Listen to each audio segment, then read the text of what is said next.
As I sat here reading the memo, I was reminded of memories I hoped would never surface. Amy! My ever-loving and faithful cheating ex-wife is now the head of my department, my immediate superior. What an irony of fate. I should have known something like this would happen, but I was just glad to be out of the marriage. Now it's come back to haunt me tenfold. Amy said I was a heart attack just waiting for a time and place, and she was right. My doctor warned me, but I didn't pay much attention to it, thinking that what I was doing wasn't so bad. After all, everyone works hard to provide for their family, don't they? I knew Amy was ambitious, that she had many needs and wants. Take that huge mansion we lived in, the pool in the backyard, the country club membership that dusted in a drawer of her home office that neither of us had time to use, and it was my job to provide, or so I'd been raised. The once love of my life would now be running my life again. This was the final step that brought me out of my apathy, as there was no way I could even consider working under her. Not after finding out how many men she had had, and maybe she was still working under them. I finished tucking the last pieces into the box and picked up my resignation letter, leaving the office for the last time. Tossing the letter, cell phone, car keys, and credit card on Megan's desk, I commented, "It's been a pleasure working with you, Megan. I really wish you the best. You are a very valuable employee, and I want to thank you for all your help. Take care of yourself and don't let that bitch mess with you. If she bothers you, I authorize you to use me as a threat to get a fair resolution." So you're leaving, Sam? It's not just an empty threat? She asked, waving my letter in front of her face. Yes, Megan. You know as well as I do that I couldn't work for her. I can't work with someone I don't respect. And as you also know, with all those horrible details, she's killed any chance of me respecting her. I'm going to miss you, Sam. You know she'll be furious when she finds out you're up and gone. She's been pestering me for weeks about your workload and schedule. I didn't tell her anything I didn't need to, but I felt like I was stabbing you in the back. I'm sorry! I should have said something sooner. I smiled. Don't worry about it. You have to protect your job, and there's nothing you can say that will make even an ounce of difference. I knew what the writing was on the wall when that merger memo came in. I didn't do anything here that needed to be kept secret, as you know very well. How do I act? What do I tell her when she asks where you are? I grinned. Tell her everything you know, tell her the truth. She won't be able to tie her panties in a knot over it. Do what she wants as long as it doesn't destroy your own values. It was my pleasure, my dear. I'll keep in touch with you, I promise, I said, shaking her hand and kissing the back of it. I was just getting into the car when a black limousine pulled up to the office building, and Amy got out with two well-dressed men, looking by all accounts like a high-status, no-nonsense businesswoman. In reality, though, we all know better. She is nothing more than a highly paid escort with a title. Amy looked very professional in her business suit, however. She always looked good in any outfit. She looked around but didn't see me, which was just what I needed. I sat there for another minute or two to let her enter the building before pulling out of the parking lot for the last time. I had already settled my affairs, sold what I needed to sell, and put everything else in storage. My doctor said I needed a change of scenery, and I finally decided to take his advice. I spent the next 3 months traveling, sightseeing, and taking a break from the stresses of work. Eventually, I found myself in a small town located on this side of the void. The climate was temperate, the residents were friendly, and the fishing was excellent. I rented a small 3-bedroom cottage with a workshop annex next to the lake with an option to buy. It had everything I needed to start a new life. Sitting on the back porch, sipping a cold drink, I wondered for the first time how Amy had taken my disappearance. I decided to call Megan the next day to see how my sudden departure had been received. Hey, Megan, it's Sam. How's it going in the salt mine? Sam! It's so good to hear from you, or I was beginning to worry that you'd vanished off the face of the earth. I laughed out loud, sitting on my deck and watching the water lazily beat against my personal pontoon. Not completely off, but the view from here is spectacular, to say the least. Wish you were here. How's it going out there? Oh my goodness, Sam. You certainly know how to launch a cat amongst the pigeons. Amy was on a roll. She was going through the company like a packet of salt, and layoffs were happening left, right, and center. Kevin Paxton quit last week after a confrontation with her. I don't know what it was about, but she moved him from the logistics department to the archives department. Essentially moved him to a windowless office in the basement, and as you can imagine, Kevin couldn't stand it, so he tendered his resignation and left. I'm very sorry to hear that. Kevin was a good man, probably one of the best in his field. What the hell is this woman doing? If she's not careful, she'll sink the ship before she even gets it out of the harbor. How is she with you? I heard Megan chuckle. In a nutshell, Sam is damn frustrated. She tried to fire me that first day because I let you go before she had a chance to talk to you. Like I could stop you, and I told her so. Then she told me that since I didn't have a boss anymore, I wasn't needed and to pack my stuff and get the hell out. I stood there and told her she could try to fire me. I'm going to send you and the company to court so fast you won't have time to put on makeup before your court appearance. I told her what you said, and she shut up like it never occurred to her that her whore on top would come back and bite her in the ass. Megan broke into giggles again, then continued. So now I'm the secretary to the bitchy executive vice president in charge of operations. I guess it has something to do with keeping your enemies closer than your friends. I told her I expected a substantial pay raise along with the promotion.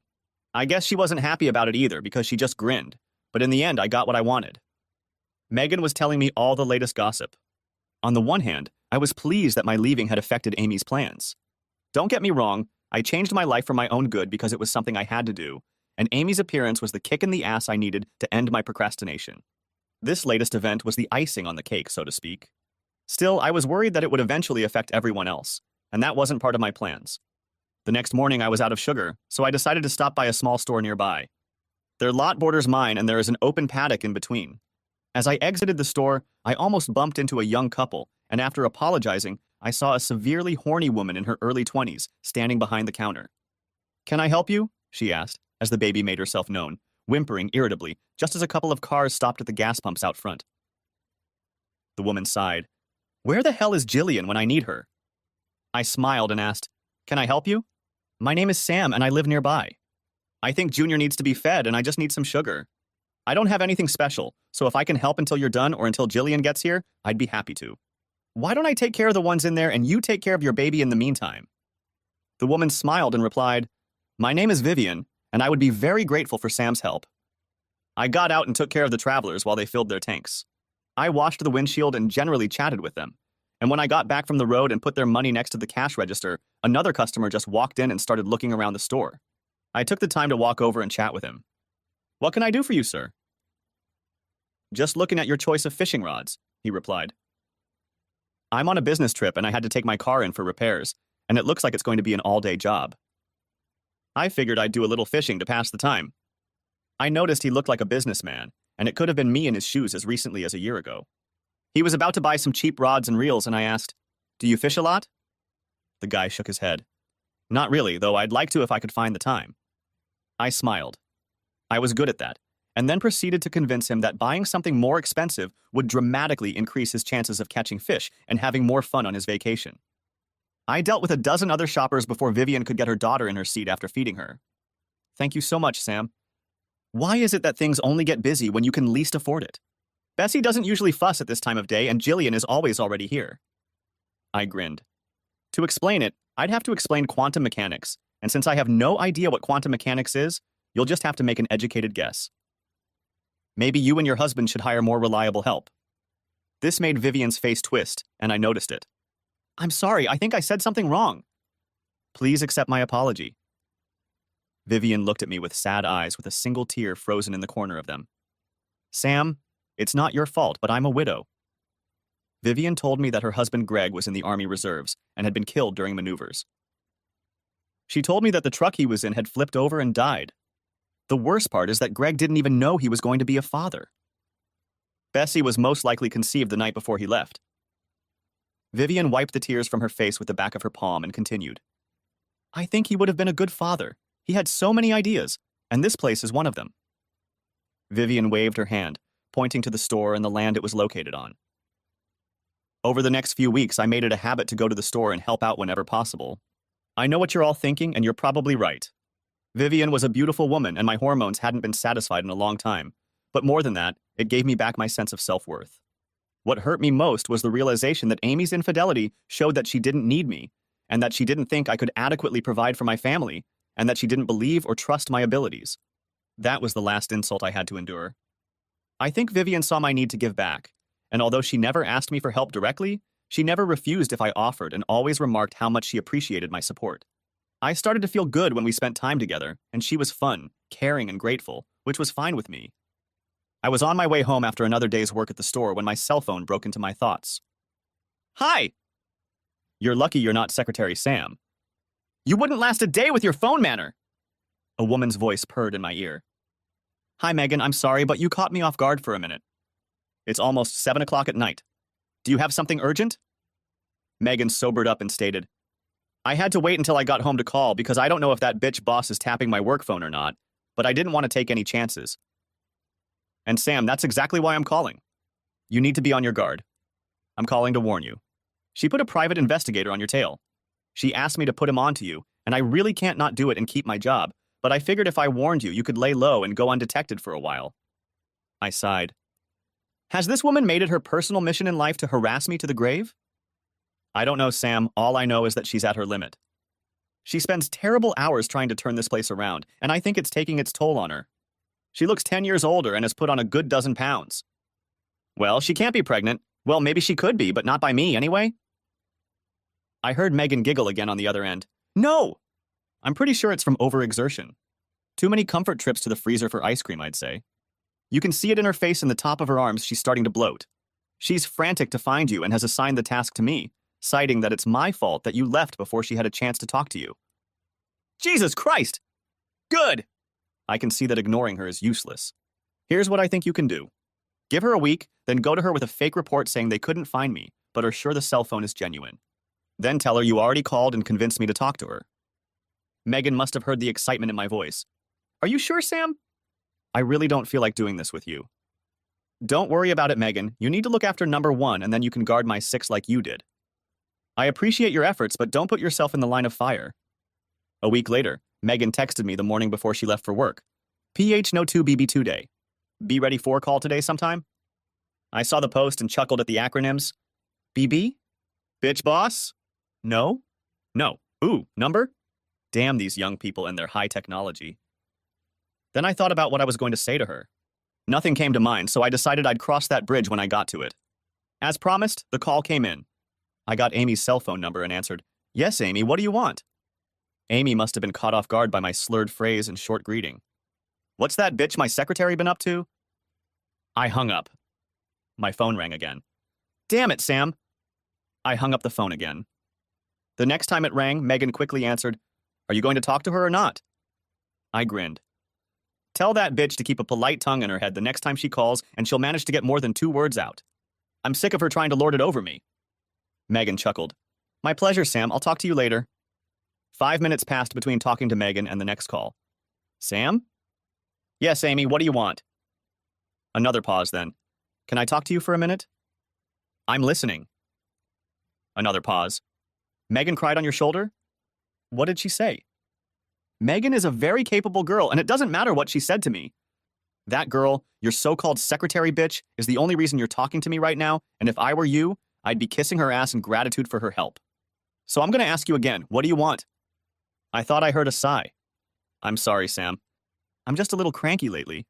I know that Megan has been doing a good job, and I appreciate it, I really do. I knew Amy was trying to diffuse my irritation, and wondered what could have made her give up so quickly. Get to the point, Amy. You still haven't told me what you want. I heard Amy suppress a small sob. I really need to talk to you, Sam. I need your advice. I thought we were going to work together here. You know, as a team, but you quit and disappeared before I could explain it to you.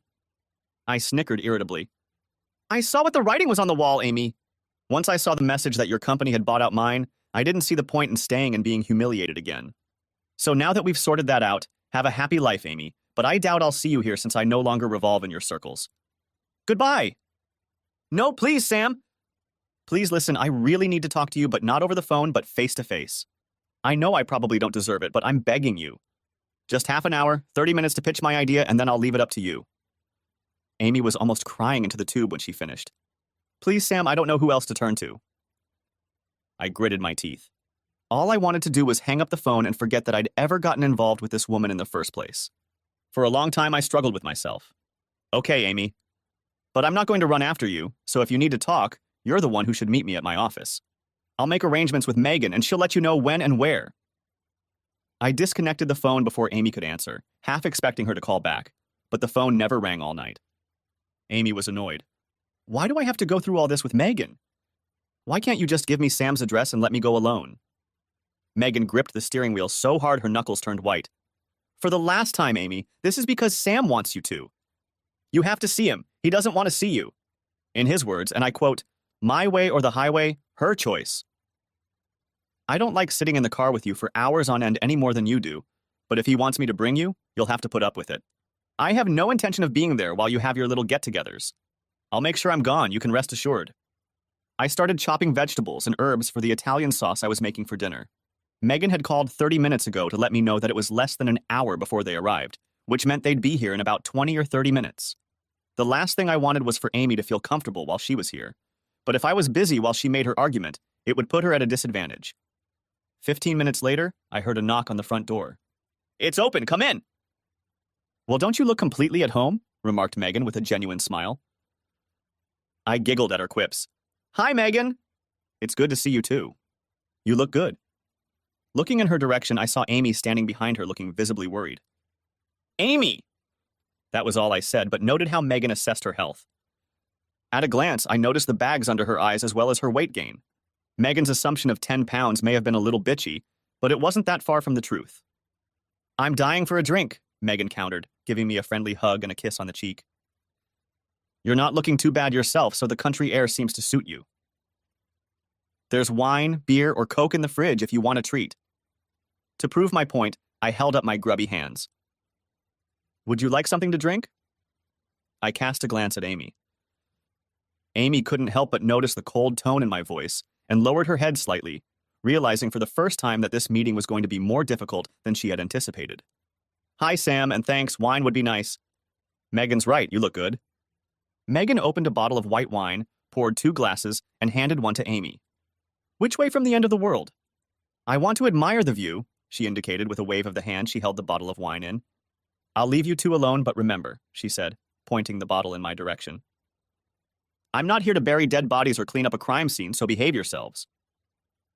I smiled when I heard Megan say I'd fall off the edge of the ground and pointed to the back door, commenting, "You won't have to worry with me. There's a fishing rod on the deck if you want to try your hand at it." Megan rolled her eyes. "Not likely. I wouldn't know what to do with him even if I caught him." With those words, she slipped out the door, leaving Amy and me to chat. "Take a load off and tell me why you're here." I pointed to her chair and went back to chopping herbs. Amy hesitantly sat down in the chair and looked around, trying to find a way to lighten the mood. "Nice place you have here. Small, but nice." I tensed up. My irritation at her presence here was starting to come out. "This isn't small talk, Amy." I turned back to destroying the basilica. "Just talk it out, and we can both get back to our own lives." Amy suppressed a sigh and took a sip of wine to fortify herself. "Can I ask one question?" I sighed. "You can ask Amy as many questions as you want. It doesn't mean I'll answer any of them, but damn it, try." "Why did you leave?" I turned to see Amy watching for any sign that I was about to explode. I guess she knew that over the years she had lived with me and guessed from my actions that I made a huge effort to control my temper. I dropped the knife and turned to Amy. "You don't need a damn bachelor's degree in rocket propulsion to understand my motives, Amy. You're a high-ranking vice president now. You must have some brains to get to where you are now. I think you can figure it out." Amy wrinkled her nose at my account of how she'd fought her way into the company, and I could see her irritation rising to the surface. "That was a low blow even for you, Sam." "I'm perfectly capable of doing my job. What I'm not capable of doing is reading minds." I folded my arms and stared at her for a long minute. Amy looked like she was fading under my gaze. "You're right, Amy. You're not a mind reader, and there aren't many, if any, but to be effective in a job like yours, you need to be able to read people, to understand and guess their motives. That's what a good manager does. He finds the talents of his employees and utilizes them for the good of the company.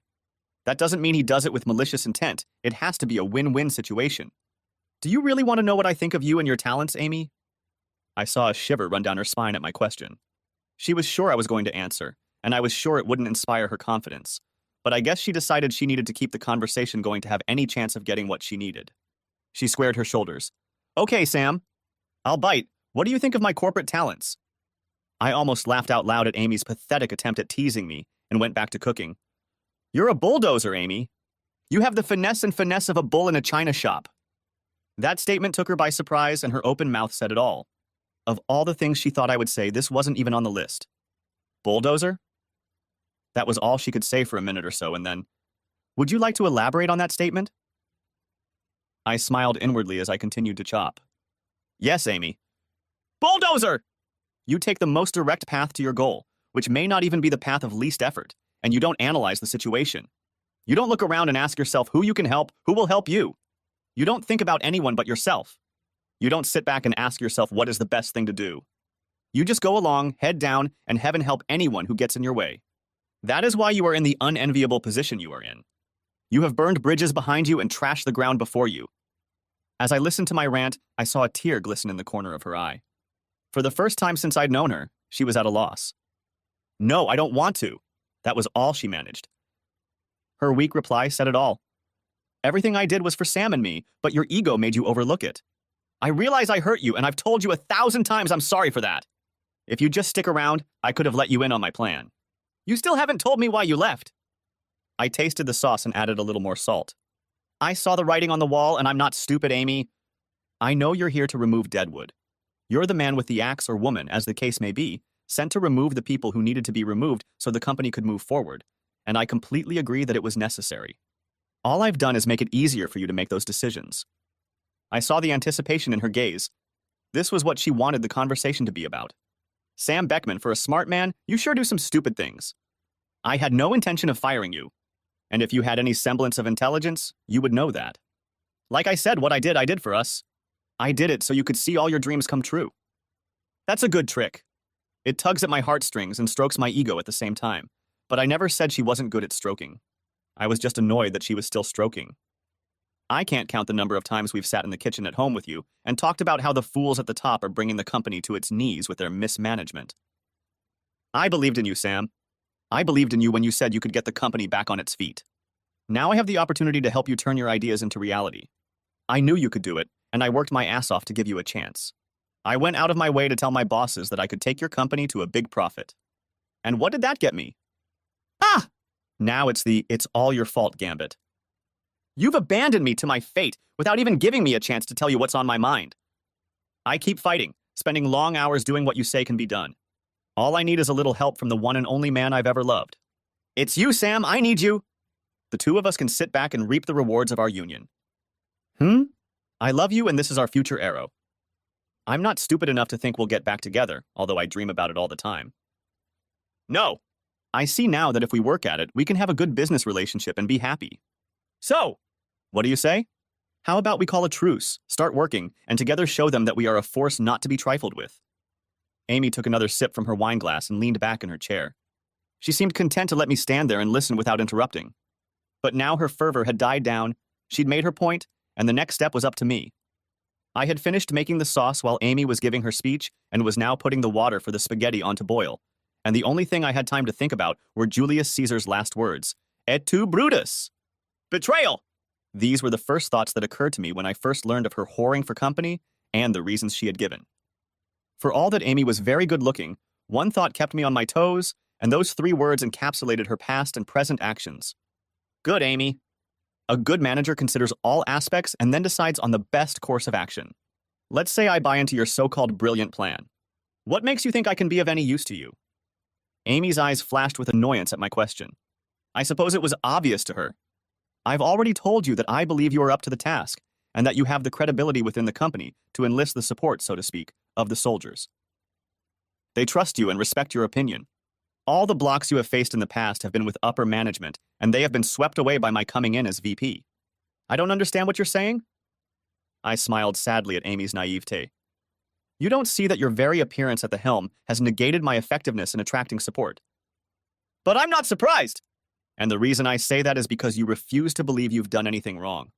Others see it differently, Amy. I saw the concern on Amy's face as I continued. Have you ever wondered why you have difficulty finding support for your ideas? The rumor mill has done a more than adequate job of informing all employees about your business practices and ethics, and, I might add, without a word from me. A mask froze on Amy's face. I was stepping into territory she wanted to leave alone. All they see is a whore who's worked her way to the top, opening her legs to anyone who might help her climb another rung on the corporate ladder, leaving more deserving employees to scavenge scraps in her wake. They know you are the cuckold in our marriage, and it kept me from working there until I realized that I kept my dignity and their respect the day I ended the relationship and divorced you. If I took you up on your offer, I would effectively be telling everyone that everything you did was fine, and now instead of a cuckold husband, I would be turning myself into a cuckold employee. I would lose their respect and my efficiency would go straight down the toilet. Tears appeared in the corners of Amy's eyes again as I gave my negative assessment of her proposal. Her faith in her own validity was beginning to crack. I don't believe you, Sam. I've shown that I'm willing to work hard, that all I've done is take a powerful position to get the job done. I am more than capable of doing the job, or Jason wouldn't have given it to me. I shook my head, my anger and irritation turning to sadness. I realized now that Amy really did believe her own press, that her mind, perhaps for self-preservation, refused to acknowledge the truth of her situation. Did Jason come to you himself with the takeover offer, or did you push him?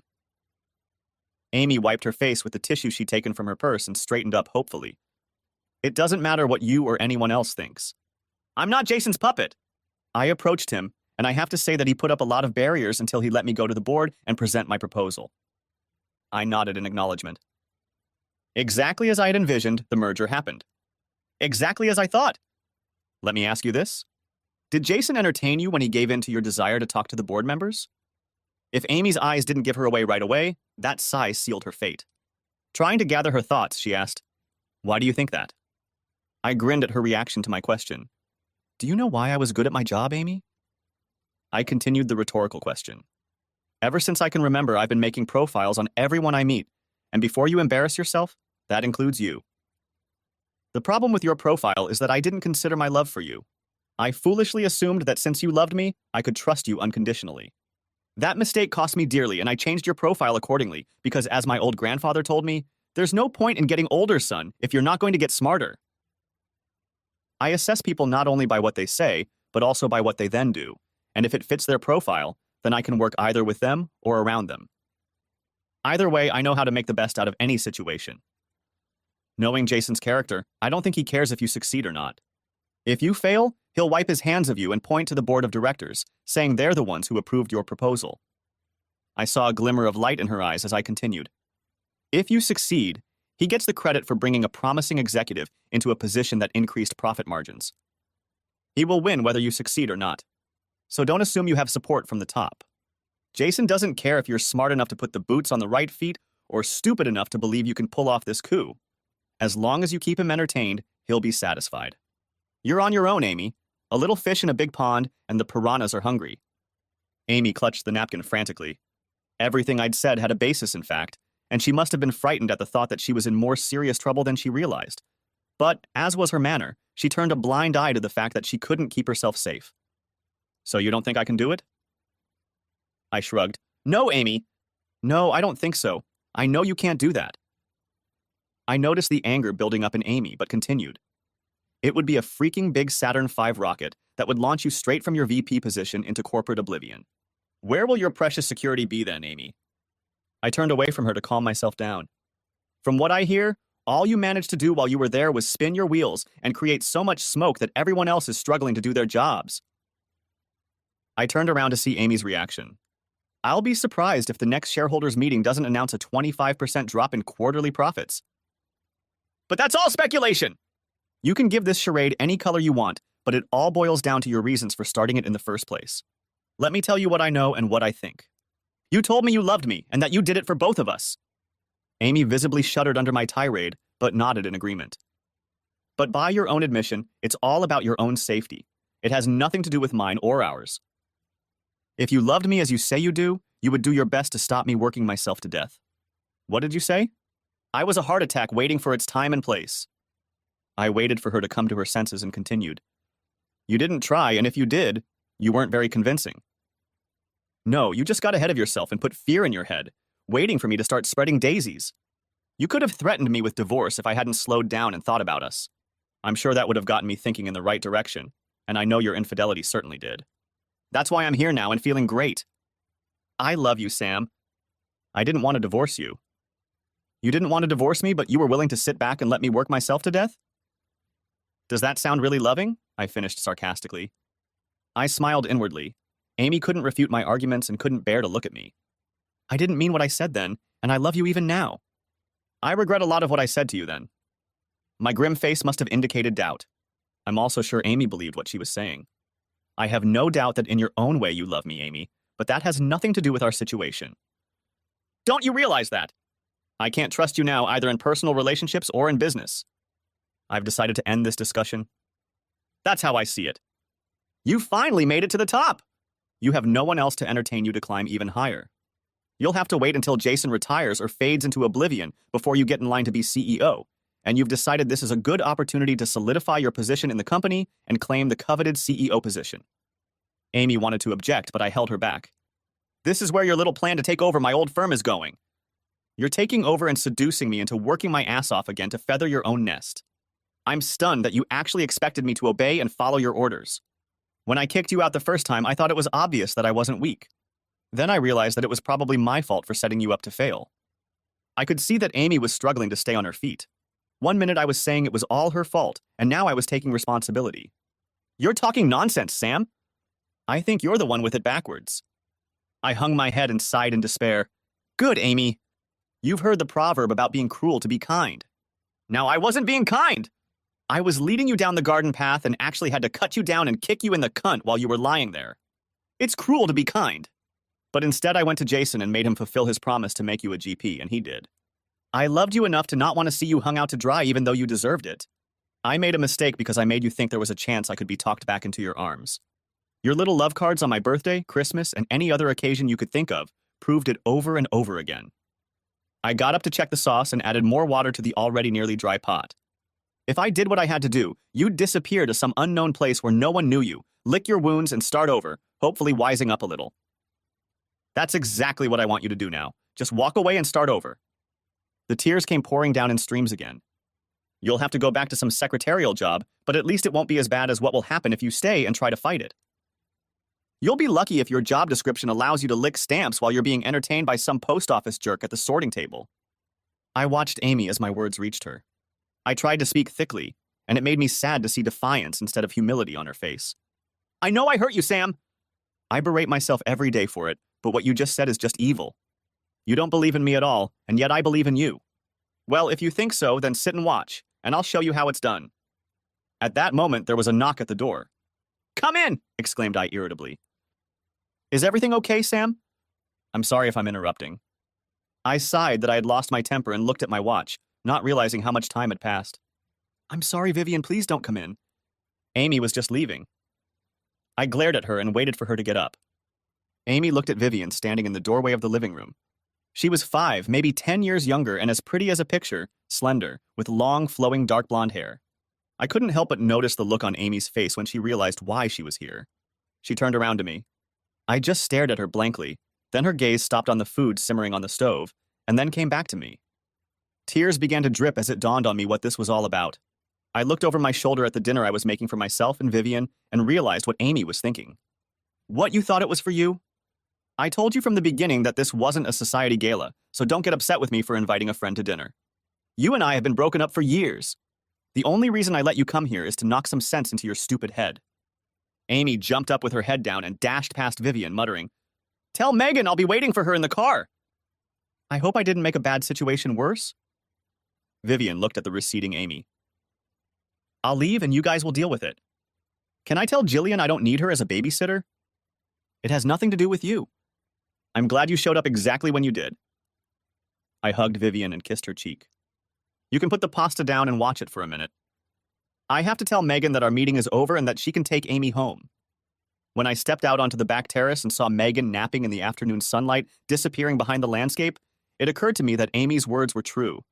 Now that Amy was vice president, she had dislodged all the blocks that were getting in the way of my ideas, and it got me thinking, how do you like the view?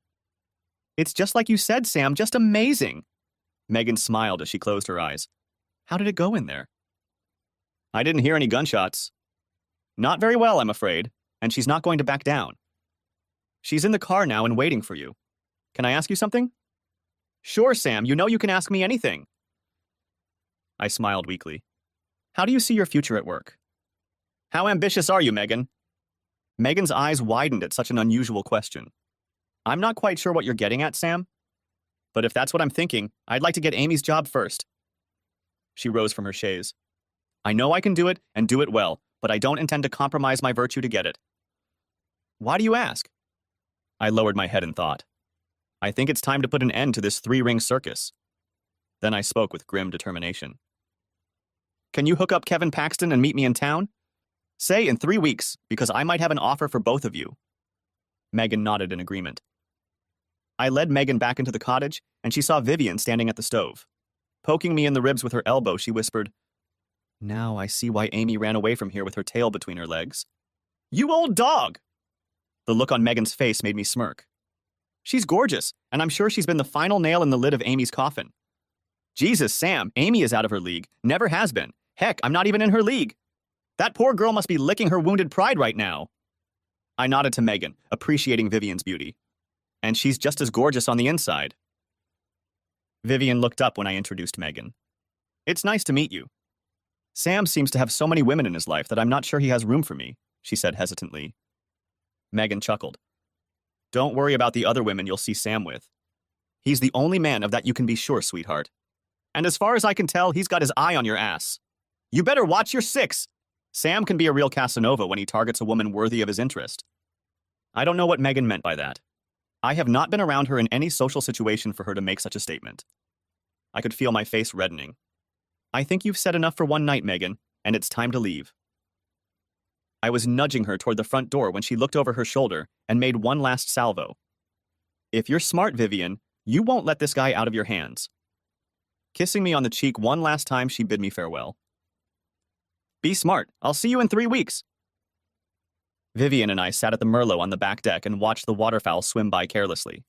We chatted about what had happened during the day, and I told Vivian all the sordid details of my marriage to Amy and the destruction she had wrought on it. You don't want to do this! Do you, Sam? I shuddered at what I was about to do. No, Vivian, you're right. I don't want to do this, but it has to be done. I can't sit back and let everyone there lose their jobs because I took the easy way out. As much as it pains me, I don't have a choice.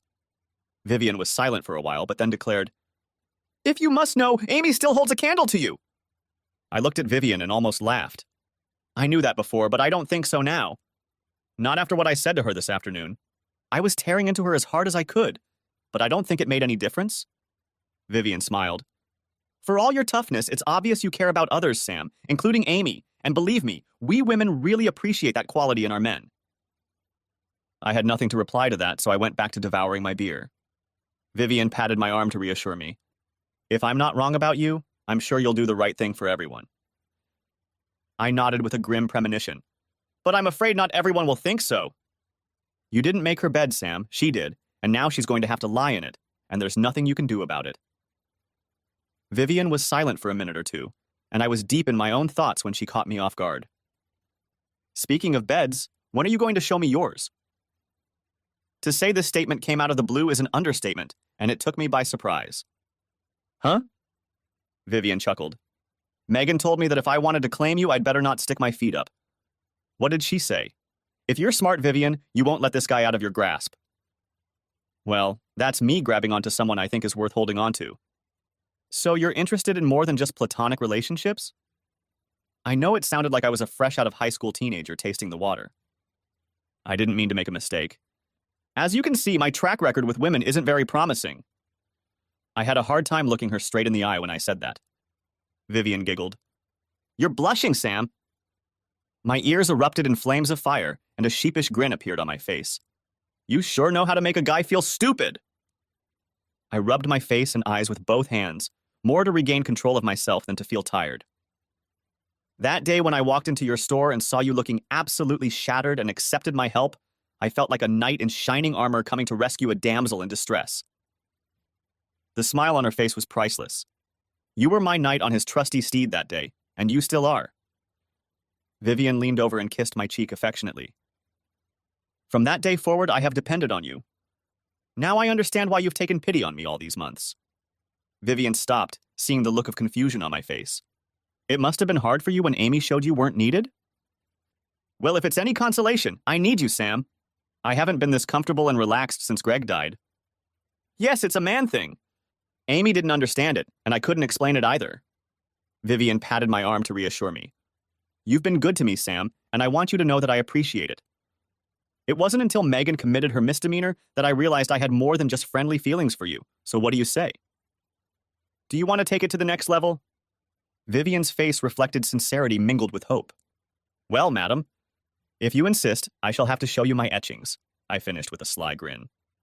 Vivian's face lit up. To hell with the engravings. I'm more interested in what tool you use to make these etchings.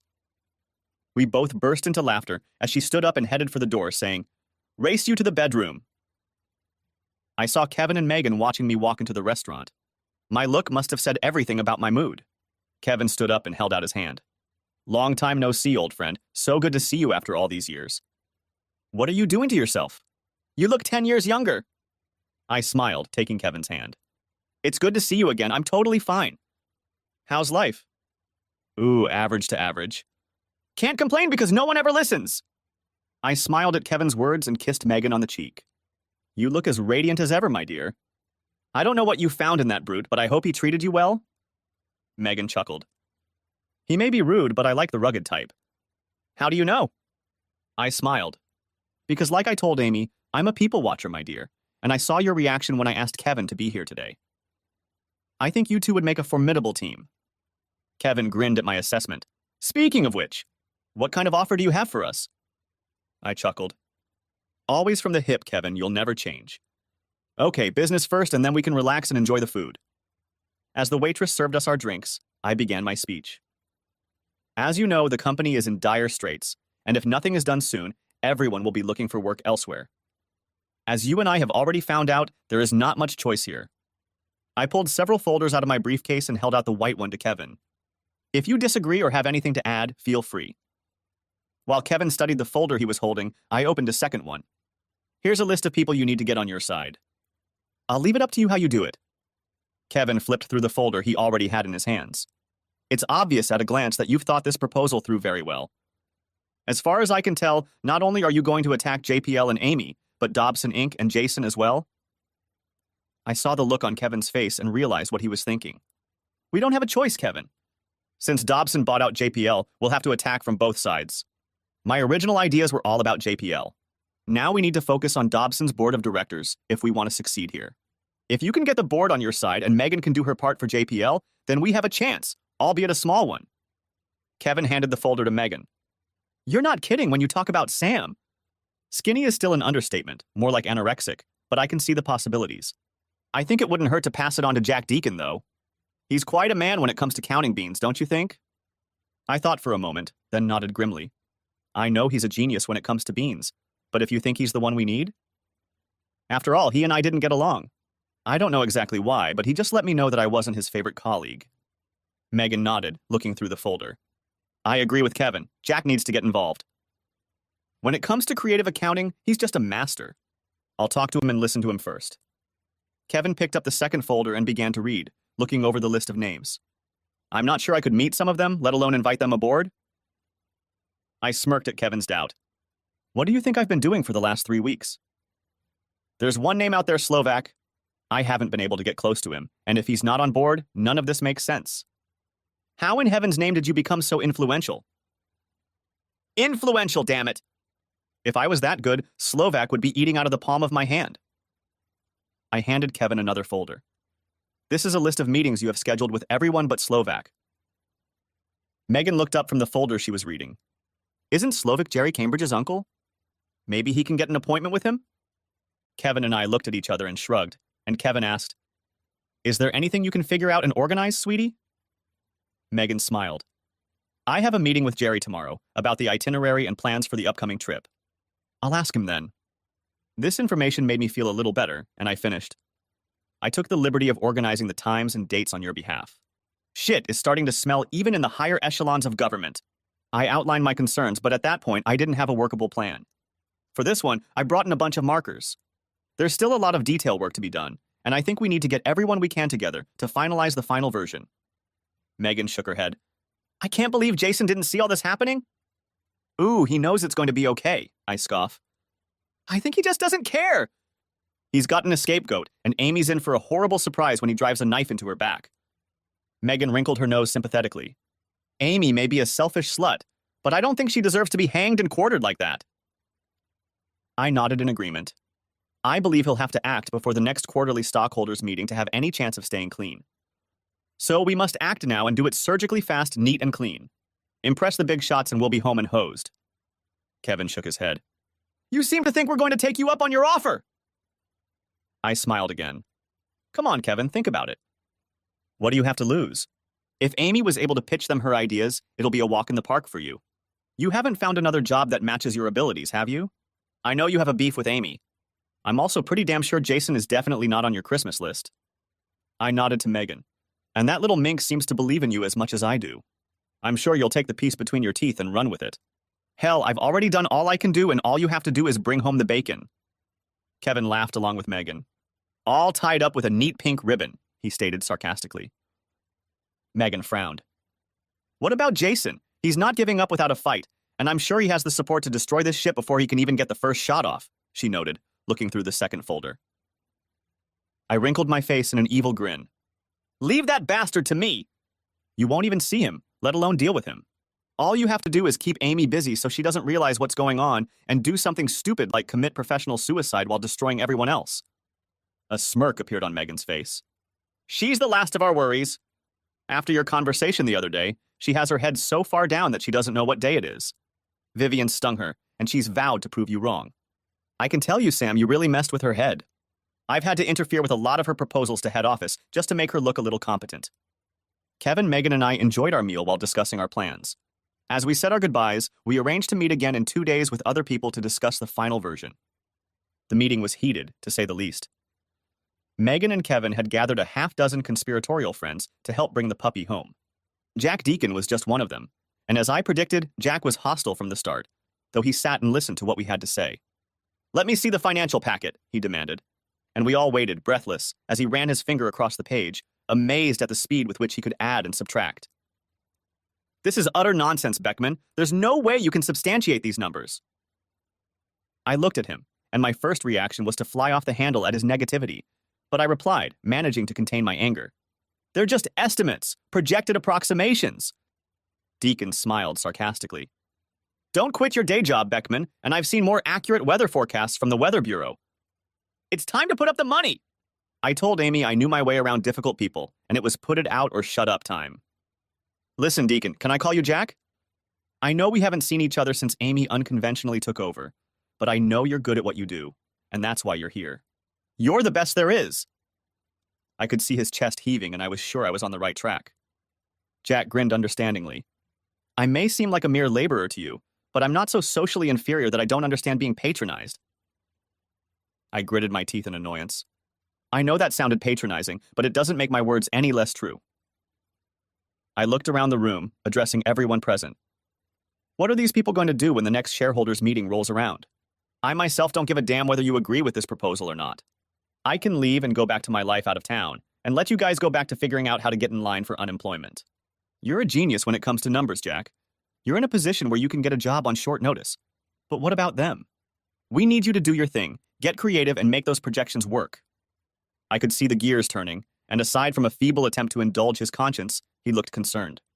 So this isn't some scam to move your wife up the corporate ladder? I smiled sadly and grinned, shaking my head. So that was his claim on me? No, Jack, definitely not. She's my ex-wife, and she'll be lucky to shuffle papers in some dark, windowless room if we ever manage to pull this off. I made a mistake when I divorced her. I should have burned the bitch, but I didn't, and I regret where it led. I'm here to try to right that wrong. Whether this takeover works or not, both her and Jason will be a thing of the past. I guarantee you that, Jack replied, looking around the room and then looking through the folder once more. You know, Sam, I've been doing so much and so little for so long that now I have the full opportunity to do everything with nothing. He looked up with a grin, a mile wide on his face. What's the deadline for this miracle to be ready? I looked at Kevin. I need it by 3 o'clock tomorrow afternoon, he replied cautiously.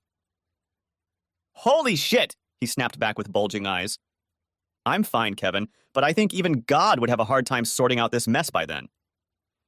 We all looked at each other, and I started to worry that my brilliant plan might just go down the drain. What he said next threw me, and likely everyone else in the room, into confusion. I want a sign on my desk that says God if I pull this off, joked Deacon. After a moment's thought, Kevin grinned. I'll personally engrave it, and everyone will kneel at your feet and pay their respects if you bring me those figurines by 3 o'clock tomorrow. Everyone present, including me, breathed a sigh of relief. Okay, folks, we're burning the midnight oil. Call whoever you need to apologize to and get to work. Megan came up to me and asked if I could invite some of the girls from the typing group to do collation and gophering. It's your choice, Megan. Show us what you can do. I'm only here to help with any questions you might have, but it's up to you now. I explained, holding out my hands to show that I was handing over control to her. Oh my God, she exclaimed, glaring at Kevin.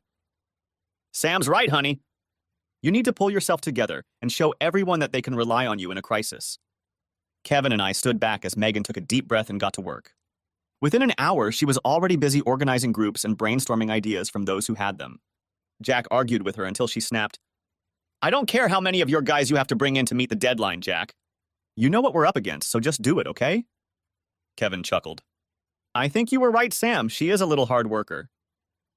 I smiled at how Kevin was obviously proud of his little ball of fire. I slapped him lightly on the arm. "I never doubted it, Kevin." Saying that, I tapped my index finger on my temple in agreement and set off to help. I entered Jason's office and walked past his shocked secretary. "I'm sorry, sir, but you can't go in there." Jason looked at her in disgust and waved her away. "It's okay, Lynn!" What does this Beckman invasion mean? It was obvious that Jason was more than a little upset that I was standing in front of his desk again.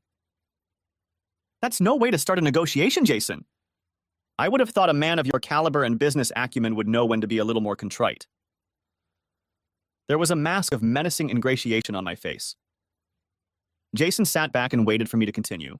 I, on the other hand, didn't need to bother letting him think about what was coming next, knowing full well that in a battle of wills, the first one to speak was the loser. Jason finally interrupted, small beads of sweat running down his forehead.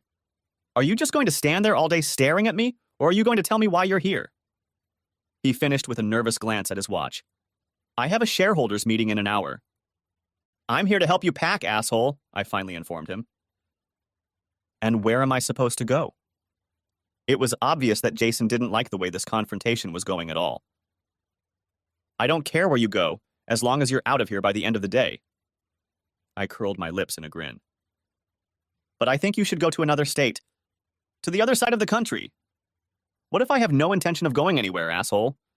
I'm only a couple years away from retirement, and I have no intention of giving up my lucrative retirement package for someone like you."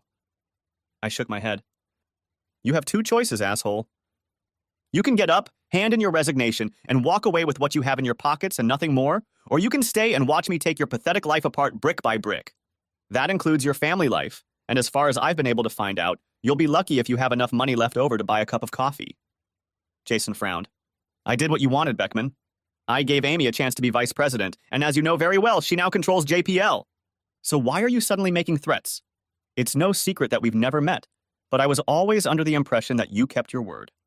So what changed your mind that you're bringing back the past to come after me?" I leaned forward and placed both hands on his desk so that his face was only a few inches from mine. "You changed my mind, you son of a bitch!" "I was keeping my end of the bargain until you went and broke it. Now you're paying. You screwed Amy in more ways than one. You let her stand in front of the board and lay out her proposal, even though you knew it was doomed to fail. You saw a chance to kill two birds with one stone. You knew she would turn to me for help to turn the company around, and you knew damn well I wouldn't help her. So you broke our agreement, and now I demand payment in full." Sweat trickled down Jason's face as he listened to me. Everything I was saying was true, and he must have been perplexed as to how I knew he'd set her up. "I didn't break our deal, Beckman. She came to me. I did nothing more than give her a chance to prove herself. If anyone is to blame for her being in this position, it's her." "Don't bullshit me, you low-life scumbag," I said, sweeping some gizmos off his desk with my left hand in anger. "You had every chance to get her to back off. Hell, it's clear to even a moron with a fifth-grade education that without you, she had no chance of getting in front of the council members and making a fool of herself." Pointing a finger in his face, I continued. "It was your choice, and you made it wrong. Now it's up to you to make it right. You resign or sit back and enjoy having your life completely ruined." Jason's face reflected a whole scene of emotion, and I was enjoying the concert immensely. I stood my ground and watched him go through his options. "I highly doubt you have the necessary data on me to do what you're threatening to do." I was tickled to watch as he mentally tried every door and found it securely locked. "Do you really think I've been sitting on my ass for the past few years? Not only do I have all those low-down affairs you were involved in before you ruined my marriage, I've dug up others over the years. Corporate fraud and embezzlement, not to mention two. It was just a bluff, but I figured since he was so corrupt, it wasn't unreasonable to assume he'd have more irons in the fire. Choice, Jason. Jail or retirement?"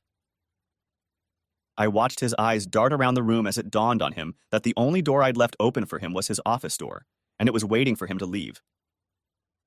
"Kevin Paxton is talking to your board of directors at this very moment, and he has a prospectus that will turn your world to shit. And when I leave here, I'm going to head straight over there and hand everything I've got over to your cuckolded ass. That was it for poor Jason, and he pressed the intercom button. Lynn, come here with a pad and pencil. I need to type a letter right away. I walked over to his wine cabinet and poured myself a scotch. You don't have to stay, Beckman, you win. I'll be gone by the end of the day. I was sipping my drink when Jason's secretary walked in and sat down at the desk to take dictation. No problem, Jason, buddy. I don't have anything urgent at the moment. I'd be happy to drop off an email for you. Lynette could feel the tension in the air as she waited for Jason to start dictating to her. By the time he was done, she could barely contain her laughter and quickly walked out of the office. I saw her reaction and knew that Jason would not have time to gather his personal belongings and leave the building. At parting, I called out to him as he left the door of his office for the last time. I hear the weather is nice at the South Pole this time of year. I'm sure I have no desire to look for you there. Oh, and Jason, have a good day. Lynette returned a few minutes later and put her arms around my neck. Thank you, Mr. Beckman. Thank you so much. I recoiled back in confusion. Wait, lady, what am I being thanked for? Tears came to Lynette's eyes as she calmed down. Jason tried to blackmail me. He's been hitting on me. So far, it's only been hints, but I think he was planning to increase the pressure if I didn't come forward. I can't tell you how much I appreciate what you've done for me. I was furious that Jason had gotten away with it. I was right. Amy had served her time, and Jason was looking for a replacement. I decided that perhaps Jason had finally decided his fate, and now his marriage was in jeopardy. If all goes according to plan, he will only ask you to do your job as best you can. He is a fair and honest man who values the loyalty of his employees. Lynette gave me another kiss on the cheek. You're now forever on my Christmas list anyway, and I'll try to talk my husband into naming our next son after you. She grinned. Thanks again for your help. She held out the envelope to me. I must say that never in my life have I had so much fun typing a letter as I did this time. I walked into the same office Jason walked out of 6 months ago. Good morning, Lynn. Is the boss home? Good morning, Mr. Beckman. Yes, Mr. Paxton is expecting you. And as I reached for the door, she finished, Mr. Beckman? You were right. He's everything a secretary could want from a boss. Thanks again. I grinned as I opened the door. My pleasure, Lynn, and call me Sam. Mr. Beckman was my father, I grinned. Lynette chuckled and waved at me. So how does it feel to be the CEO of one of the most profitable companies in the stock market at the end of the last quarter? I asked, sinking into one of the comfortable office chairs. Sam, you old bastard! Where the hell have you been? How the hell are you doing? I can't tell you how much I appreciate what you've done for everyone here, especially Megan and me. She still pinches herself every morning to make sure it's not a dream. I raised an eyebrow interestedly. Ooh, really? And how do you know that for sure? You mean you wake up next to her? Is there a mini-merger planned here? Joked I. Kevin shrugged. Right now we're still in the negotiation stage, but a deal is likely in the near future. I'm sure Megan would love to have you come to the signing. And from what I hear, you have a little filly you're nursing as well? I burst out laughing. Same thing, and that's exactly where I was. You had a business to save, and I had a business to build. Vivian certainly has a good upbringing, a fine thoroughbred if I've ever seen one. I must admit that if I ever get any chance, I'll hitch my wagon to her.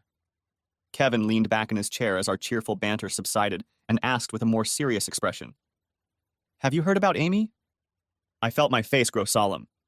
Yeah, Megan called me the day she was taken to the hospital. I guess the whole thing had gotten too much for her, and she just lost her temper. Megan asked if I would go that day to see how she was feeling and maybe fix a couple bridges. I didn't see the point of that, at least not until she got professional help, and my being in front of her would only make her worse. Kevin nodded and shrugged. Yeah, you're probably right. I think Megan felt a little sorry for her, but then that's a woman for you. I think she's going to offer her an entry-level position at JPL, maybe something like a secretary. I hope that doesn't offend your sensibilities. I shook my head, frowning. Hell no! I don't hate her, and to tell you the truth, I don't even like her anymore. She's just a person I once knew, and I hope she gets better and moves on with her life. Kevin leaned back in his chair. So no desire to come back?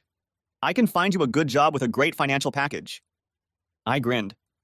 Not on your life, buddy. And besides, you don't need me from what I hear. You've got God working for you now. Then Kevin burst into laughter. Oh yeah! I almost forgot about Jack.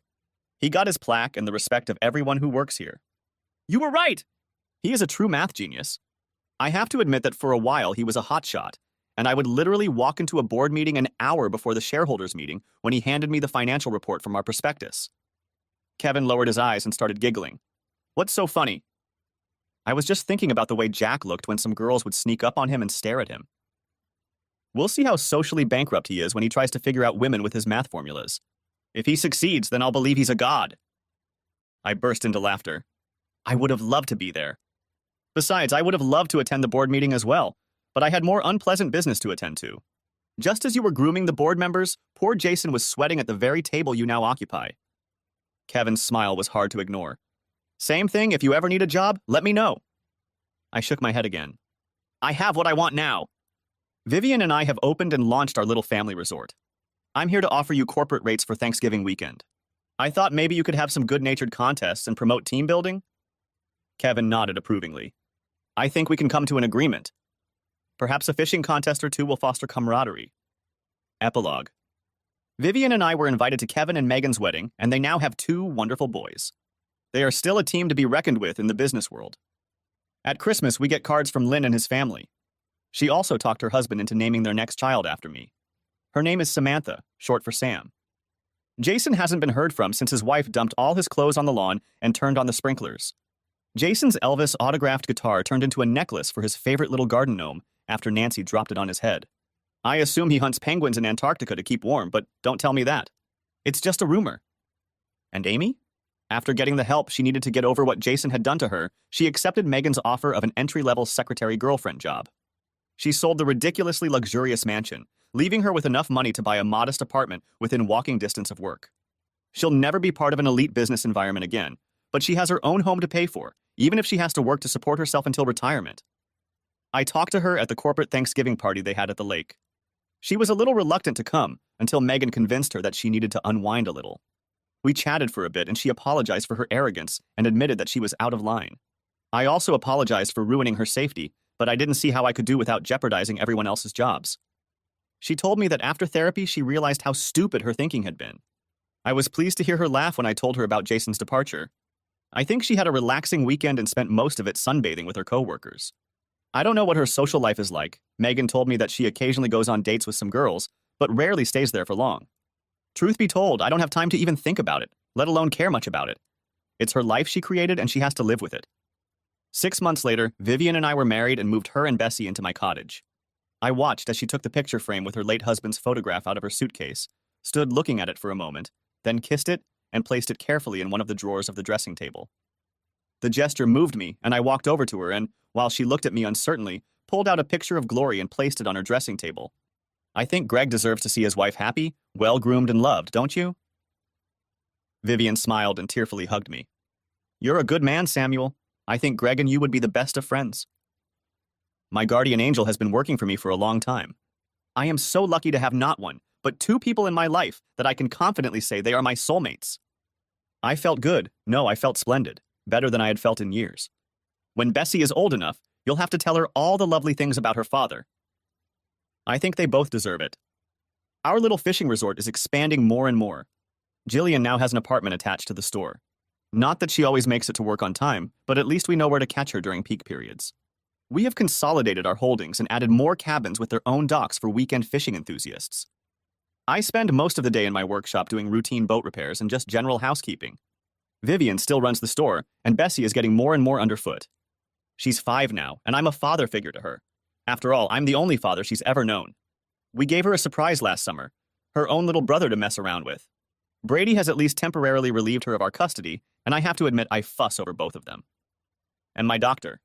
He's happy too, so remind me to send Amy a nice little thank you card to mark the occasion. No, I'm just kidding.